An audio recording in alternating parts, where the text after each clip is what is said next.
Okay, today we're going to look at the squat pattern and a couple of things that go wrong with it here.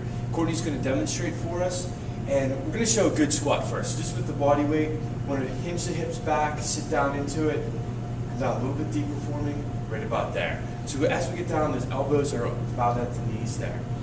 So a couple of things that can go wrong with this. We can have, when someone comes down, the knees can come together when they squat a little bit, and then they can almost float back out a little bit. Another thing that can happen is they squat down, the heels come up from there. And then we can also see sometimes, and it's a little bit harder to see here, but squatting down and the pelvis rolling underneath when they squat. So 3 ways to kind of correct some of those things. So the first one, we're going to work with the knees coming together here. So if we see that as she's squatting that her knees are wanting to buckle in, or even just moving around a little bit as she squats, what we can do is take one of our mini bands here and put it just below the knee there, like right below that joint. And what this is going to do is the band's going to pull in on her knee a little bit, but because it's doing that, it's going to activate her hip rotators to stabilize and hold out there. All right, so you ready, Courtney? So what we're teaching her to do, as she's doing that, she wants to pretend like she's twisting her feet a little bit on the floor, like she's standing on a paper towel, like she's going to tear that open. So sit down, and now we get that stable knee, and then come right back up. One more time. Back up. So that helps stabilize her knee. So that's if we see the knees coming in. Go ahead and take that off. We're going to look next if we see the heels raising up here a little bit. So what we like to do here is we can have her come down, grab your toes. So she's touching the toes. Now what she's going to do is she's going to squat down, keeping her elbows inside the knees as deep as she can. Hold on to those toes, stand back up.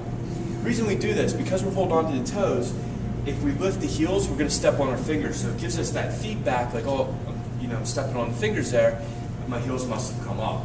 So that'll help us to correct that a little bit. It also, as we stretch and drop down in, it helps us sit a little bit deeper, which is a lot of times why the hips or the heels are lifted up.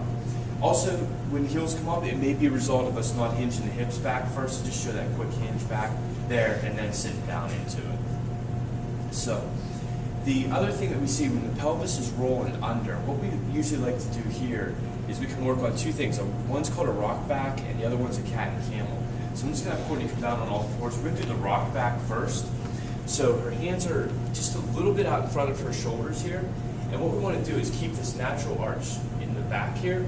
And all we want her to do is push straight back, sitting into her stop, and then come back up.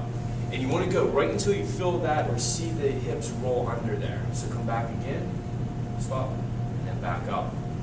So what this is doing is just working on stabilizing the pelvis there and getting it to keep that natural alignment.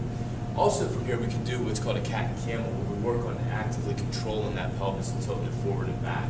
So she can take her hips and we're going to roll them under, and then we're going to roll them back up from there. Let's go one more time. Good job. Once we get this stabilized here, we can stand her up, and we're just going to lean over a little bit, hands on the hips, and we're just going to bring the pelvis under and then bring it back up. And if you can do that one more time. If you see them shake a little bit, which she does there, what that is just telling us is that the muscles can do it, they just aren't real sure how to do it, but she's able to do it. Sometimes if you start somebody here and they haven't mastered it down there, they won't even be able to do that. So once we've got those things kind of ironed out, then we can get back to this body weight squat. Also, you'll see sometimes where people just need a little bit of assistance with that, where they are holding on to something. So we'll go with this middle TRX here. And we're just going to give her some stability with the TRX. So as we're doing this, we're going to cue her through. So sit back, start with your hands up at your chest, and step back a little bit further. All right, now push the hips back, sit down. Good, come back up. Sit down, let the knees come forward a tiny bit, perfect. Back up. What we're looking for when she comes down into this squat, we want to make sure that if we were to take the TRX away from her, let go, she'd be able to balance there. And that's where we're looking to finish with that squat.